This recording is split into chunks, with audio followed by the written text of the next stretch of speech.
Relationship में ना एक इम्पॉर्टेंट कारण कि आपके रिलेशनशिप की चीज़ें ख़राब हो रही हैं, वो किसी एक पार्टनर का आपके साथ फिज़िकली अटैच ना होना भी रिलेशनशिप में बहुत बड़ा प्रॉब्लम लाता है। और हम इस प्रॉब्लम को यूजुअली ये सोच के साइड कर देते हैं कि ये फेज़ है, निकल जाएगा, ये फेज़ है, ये निकल जाएगा। और ऐसे ही प्रॉब्लम जो बहुत बार कपल्स के बीच में आती है और स्पेशली फीमेल्स के लिए आती है, वो ये होता है कि कई बार उनके हस्बैंड उनके लिए वो अट्रैक्शन खो देते हैं, उनके साथ फिजिकली इंटीमेट नहीं होते, उनके लिए फिजिकली अटैच्ड फील नहीं करते। और ये प्रॉब्लम जितनी मर्द फेस करते हैं उतनी ही औरतें भी फेस करती हैं। अब ये है तो कॉम्प्लिकेटेड। अब जैसे इसमें ही मैं आपको बताती हूँ कि प्रॉब्लम कैसी कैसी आती है। तो जैसे बहुत सारे लोग हमें अप्रोच करते हैं, वो कहते हैं कि पता है हमें कितने साल हो गए हैं, कितने महीने हो गए हैं, हम लोग किसी तरह फिजिकली कनेक्ट हुए ही नहीं हैं। मैं बहुत कोशिश भी करती हूँ कि हमारे बीच में ये गैप हटे, मैं अपने आप से आगे जाती हूँ, लेकिन उसका कोई इन्वॉल्वमेंट ही नहीं होता। स्पेशली अभी जो हम ये बात करें, ये फीमेल के पार्ट पे करते हैं, जब उनके हस्बैंड उनकी तरफ अट्रैक्टेड फील नहीं करते, उनके साथ फिजिकली इंटीमेट नहीं होते। प्रॉब्लम ये भी आती है कि मैम सब कहते हैं बात करो, ये ठीक हो जाएगा। मैंने अपनी मम्मी से बात की, वो कहती है ठीक हो जाएगा, हमारे साथ भी ऐसे हुआ था। और ये सब बातें ना मुझे इस चीज़ का सोल्यूशन नहीं दे रही, और मैं कोशिशें कर रही हूँ। हमने किसी से बात भी की, उसने कहा बात करोगे तो समझ आ जाएगा और चीज़ें ठीक हो जाएंगी, बट चीज़ें बदलती नहीं हैं। शायद आपकी इन सब बातों से एक बार आपका पार्टनर फिजिकली अट्रैक्ट हो भी जाए आपसे, वो इंटीमेसी हो भी जाए, आपका हस्बैंड आपको कर ले, बट क्यों वो नहीं करता और किस लिए उससे ये चीज़ें आपके लिए अटेंशन नहीं मिल रहा है, इसके कुछ बहुत स्पेसिफिक कारण है। देखो, एक कारण है कि जितना हम देख रहे हैं ना आजकल कि कहीं आपको ऐसा लगता है कि वो कहीं और इन्वॉल्व ना हो, लेकिन ये कारण सारे मर्दों के साथ भी नहीं होता। कई मर्द वाकई में भी लॉयल होते हैं और वो हमेशा दूसरों की तरफ नहीं भागते, बट उनके अपने मेंटल स्ट्रेस है। मे बी जब आपका झगड़ा उसके साथ उसकी मदर को लेके होता हो या उसके परिवार को लेके होता होगा, तो भी ये प्रॉब्लम आती है। स्पेशली मेल्स अपनी वाइफ के साथ वो डिटैचमेंट आ जाता है कि जब ये मेरे घर वालों को ही नहीं समझती, तो ये मुझे तो मैं क्या ही इसके साथ इन्वॉल्व होऊंगा। एक कारण ये भी हो सकता है कि ऑफिस में उसको करियर का बहुत ज़्यादा स्ट्रेस है।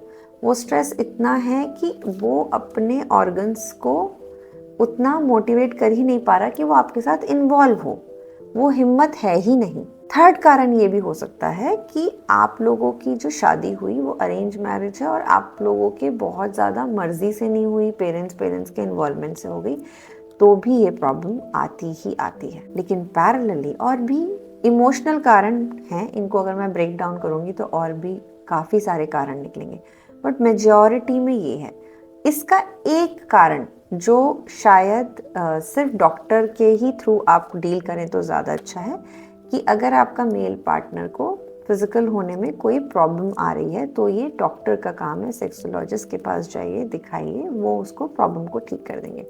बट जितनी बातें मैंने अभी बताई, जो 3 बातें मैंने बताई, कि आपका इन्वॉल्वमेंट नहीं है उसके पेरेंट्स के साथ, या कनेक्शन अच्छा नहीं है, या वो स्ट्रेस्ड है, या आपकी शादी जो है वो बहुत दोनों की मर्जी से नहीं हुई है, इन केसेस में हस्बैंड यूजुअली अपनी वाइफ के साथ वो डिस्कनेक्ट हो जाते हैं फिजिकली, और उस वजह से फीमेल्स के साथ ये दिक्कत बन जाती है कि वो अपनी तरफ से ट्राई करती रहती हैं, वो फिजिकली ट्राई करती रहती हैं, वो एक्शंस में ट्राई करती रहती हैं, फिजिकल एक्शंस में ट्राई करती रहती हैं, लेकिन चीज़ें ठीक नहीं होती हैं। एक ने तो मुझे ये भी कहा कि मैम मैं तो स्क्रिप्ट भी याद करके गई थी कि मुझे क्या बोलना है, लेकिन वो भी वर्क नहीं किया। तो देखो, इसको समझते हैं। कुछ चीज़ें ना हमको रिश्तों में साइकोलॉजिकली समझनी पड़ेगी। फिजिकल अटैचमेंट जितना एक नीड का पार्ट है, फिजिकली इंटीमेट होना आपकी पर्सनल नीड भी है और वो रिलेशनशिप का भी बहुत इंपॉर्टेंट पार्ट है। लेकिन अगर किसी का इमोशनल पार्ट कहीं अटक गया है, तो आप दाम दंड भेद लगा लें, आप फिजिकली इन्वॉल्व मुश्किल से हो पाते हैं। और मेल्स के लिए मेजरली ये रीजन है। एक और रीजन जो मैं बताना भूल गई, वो ये है कि अगर उनके पास्ट का कोई रिलेशनशिप रहा और वो उसको क्लोजर नहीं दे पाए तो भी वो अपने प्रेजेंट पार्टनर के साथ इंटीमेट होने में बहुत ज़्यादा इंटरेस्टेड नहीं होते। हो सकता है सोसाइटी के लिए वो आपके साथ हो जाएं, बच्चे भी हो जाएं, बट वो कनेक्शन नहीं बन पाता। जो आप एक फिजिकल रिलेशनशिप की इंजॉयमेंट वाला पार्ट होता है वो नहीं बन पाता। तो अब आपको कारण पता है, आपको सिम्टम्स पता है कि इनमें से कोई आपके पति या आपके जो आप जिस वजह से सफ़र कर रही हैं उनके क्या कनेक्शन है। तो अब इसको हम ठीक कैसे करते हैं, इसके लिए हम कर क्या क्या कर सकते हैं। तो ठीक तो देखो तब होगा जब सामने वाला बिल्कुल हिम्मत करेगा कि हाँ मुझे इससे ओवरकम होना है। लेकिन इसके नए पर्सपेक्टिव अगर आप समझ गए तो आप अप्रोच बदल सकते हैं, आप उस तक जाने का तरीका चेंज कर सकते हैं जिससे उसको मदद हो ये समझने के लिए, है ना। हर कोई तो खुद से आके बोलता नहीं है कि मुझे ये दिक्कत है और मुझे इस पर काम करना है। तो कई बार जब उनको समझ नहीं आता तो हमारी एज अ पार्टनर जिम्मेदारी है कि हम उनको सपोर्ट करें। तो आप सपोर्ट कैसे कर सकते हैं? देखो, अगर आप फिजिकली थोड़ी देर के लिए समझ लें कि पहले मैं ये समझने की कोशिश करती हूँ कि इसकी प्रॉब्लम क्या है, तो आप पहले प्रॉब्लम के नींव तक जाएं, मतलब प्रॉब्लम के रूट तक जाएं। और अब उस रूट तक जाने के लिए, अब इन चारों में से चारों तो हो नहीं सकता, आपके पार्टनर की प्रॉब्लम हो, कोई एक होगा, बट आप सही प्रॉब्लम को उससे समझें। तो पहले एक अच्छा इमोशनल कनेक्शन बनाएं, उसको ये लगे कि अच्छा ये मेरी केयर पार्ट देख रही है, मैं इसके सामने बोल सकता हूँ, मैं इसके सामने शेयर कर सकता हूँ, मैं इससे कह सकता हूँ। एक बार अगर आपने ये शिफ्ट अपने अंदर ले आया और आपके पार्टनर ने आपसे शेयर करने शुरू कर दिया, तो अब आपको ये पता चलेगा कि ये प्रॉब्लम इन चारों में से या इसके अलावा भी कौन सी है। जैसे जो मैंने प्रॉब्लम डॉक्टर वाली आपको बताई कि ये डॉक्टर ट्रीटमेंट प्रॉब्लम है, इसमें तो मोस्टली मैन नहीं कह पाते। अब कोई आके आपसे, अगर आपके अच्छा रिलेशनशिप दोस्ती भरा नहीं है, प्यार भरा नहीं है, चलो प्यार भी नहीं, अगर दोस्ती भी नहीं है, तो आपके आके थोड़ा ना कोई बताएगा कि मुझे तुम्हारे साथ अट्रैक्शन फील नहीं होता। कोई भी नहीं कहता, आपको महसूस होता है और आप उस महसूस में अजम्पशंस बना लेते हैं कि यार ये क्यों नहीं हो रहा, मैं नहीं हूँ, मेरे साथ कुछ गड़बड़ है, हम अपने पे लेने लगते हैं।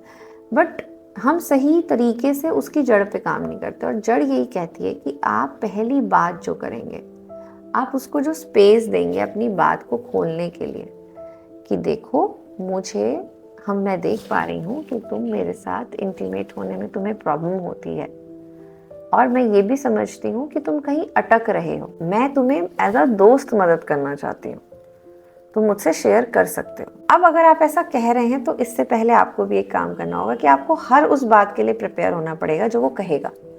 ऐसा नहीं हो सकता कि उसने कहना शुरू करे और आपको बुरा लगना शुरू हो जाए, तो ये बात कभी सॉल्व नहीं होगी। तो एक छोटे से प्रिपरेशन के बाद आप ये बात करनी शुरू करना कि आप बोल सकते हो क्योंकि मैं सुनूंगी आपको। एक बार उन्होंने अगर आपको प्रॉब्लम बता दी, आपको प्रॉब्लम पता है, और अब आप उसको अपने पार्ट के लिए, रिलेशनशिप के लिए ठीक करने के लिए आपको ये करना है कि आप प्रॉब्लम को पूरी तरह सुनने के बाद उनसे पूछें कि आपको मेरी मदद कहाँ चाहिए।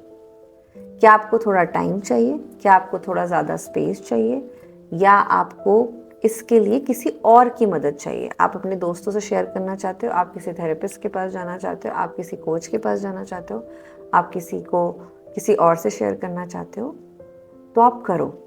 आप मुझसे टाइम लो, जितना टाइम आपको चाहिए आप करो, लेकिन हमें इसे सॉल्व करना है। और जब आप इतना स्पेस और इतनी तैयारी से किसी के साथ जाके मदद करते हैं तो रिजल्ट आना ही आना है। देखो, मैं ये औरों की तरह भी कहूँगी कि ये फेज़ है, लेकिन अगर आपने इस फेज़ को बहुत ज़्यादा फेज़ समझ के छोड़ दिया ना, तो बहुत जल्द ही आप या आपके पार्टनर का डाइवर्जन पक्का है। और डाइवर्जन जब होता है तो हम इन सब के कारणों को बेस बना लेते हैं कि ये ऐसा कर रहा था इसके लिए मैं कहीं और चली गई, या ये ऐसा कर रही थी इसके लिए मैं कहीं और चला गया। तो मेरी बात ध्यान रखिएगा कि उनको स्पेस दीजिए, समझिए वो कहाँ अटके हुए हैं, और अपनी मैरिड फिजिकल लाइफ को बहुत हेल्दी बनाइए दोबारा। और अगर कभी बनी ही नहीं तो मदद लीजिए किसी और की जो आपको सही रास्ता बता सके। और सारी मदद के लिंक्स हमने नीचे शेयर कर रखे हैं। अपने रिश्ते का ध्यान रखिए।